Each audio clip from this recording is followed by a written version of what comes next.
खबर दतिया से है, जहां पर आजाद समाज पार्टी के राष्ट्रीय अध्यक्ष चंद्रशेखर आजाद सेवड़ा से आजाद समाज पार्टी प्रत्याशी दामोदर सिंह यादव के समर्थन में ग्राम भगवापुरा में आम सभा को संबोधित किया गया। उन्होंने कहा कि कांग्रेस भाजपा पार्टियों दलित और पिछड़ों की पार्टियां नहीं है। ये दलित और पिछड़ों को कभी आगे नहीं बढ़ने देंगे, जबकि पिछड़ा वर्ग की संख्या भारत देश के अंदर सबसे अधिक है, फिर भी पिछड़े वर्ग को उनका हक नहीं दिया जाता। इन्हीं के कारण आज तक प्रदेश का विकास नहीं हो पाया। यदि आपको अपनी विधानसभा का विकास करना है तो आजाद समाज पार्टी को वोट जरूर करें। और सेवाड़ा से दामोदर सिंह यादव को जिताकर आजाद ने जनता से ये अपील भी की है। देखो, बड़े संघर्ष से मोदी से छुड़ा के ले आए जाए। कौन से छुड़ा के ले आए? हाँ, चाहे वो चुल्लू बनाना था सबको, तो हमने बड़ी मुश्किल से छीन के लाए आजाद भाई। तो इस केतली को भर दो तुम वोटों से। दामोदर का वादा है कि आपका जीवन भर देगा खुशियों से। बहुत बहुत धन्यवाद। वही तो तय करते हैं ना कि रोजगार किनको मिलेगा। करते नहीं करते? किस विभाग में कितनी भर्तियां आएगी? जिनकी सरकार है वही तो तय करते हैं लोन किसको मिलेगा। जिनकी सरकार है वही तो तय करते हैं कि सुरक्षा किसको मिलेगी। जिनकी सरकार है वही तो तय करते हैं कि जमीन किसको मिलेगी।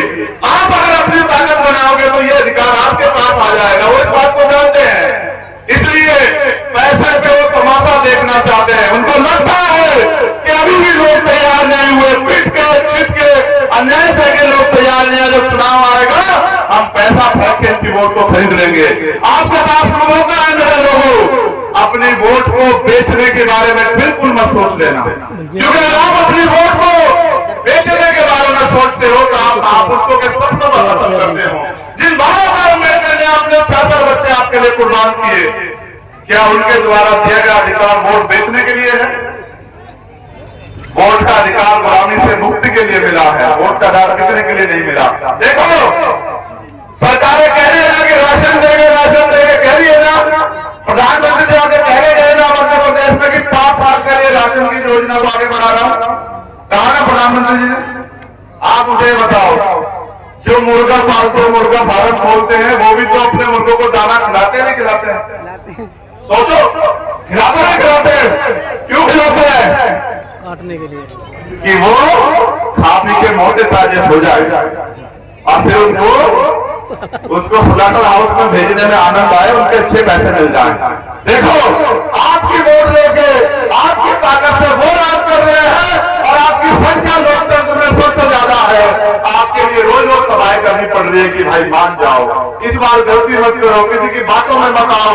आप ये बताओ, मैं अपने नौजवान भाइयों से पूछ रहा हूं जिन्होंने मुझे यहां लाके खड़ा किया। मेरा जो लोग मेरे बारे में नहीं जानते, मीडिया से सुनते हैं, अखबार में सुनते हैं, यूट्यूब पे देखते हैं, वो आज जान जाए। मेरा गांव है छुटमलपुर, जो उत्तर प्रदेश के जिला सहारनपुर का एक गांव, अब तो कस्बा हो गया।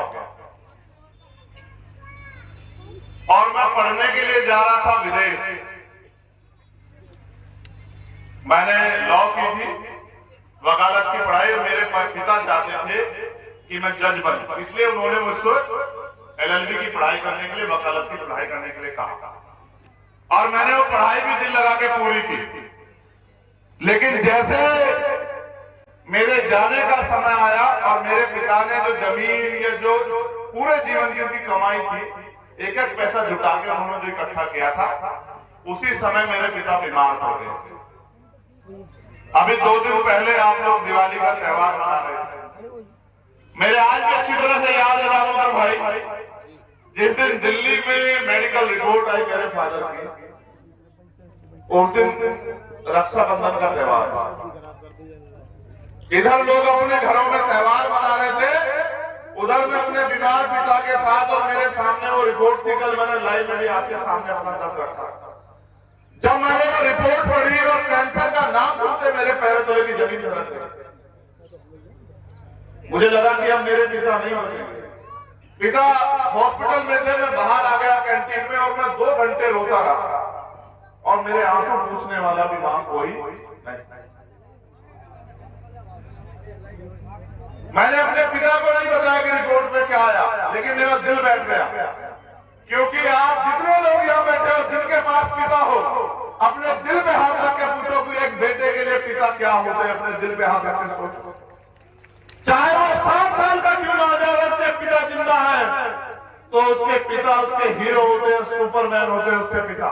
अगर वो अपने पिता से कुछ भी कह दे, उसको ये एहसास नहीं बचपन में कि पिता कहां से लेके आएगा, लेकिन पिता लेके आते हैं, पिता उसकी जरूरतों को पूरा करते हैं। और मैं एक ऐसा बेटा हूं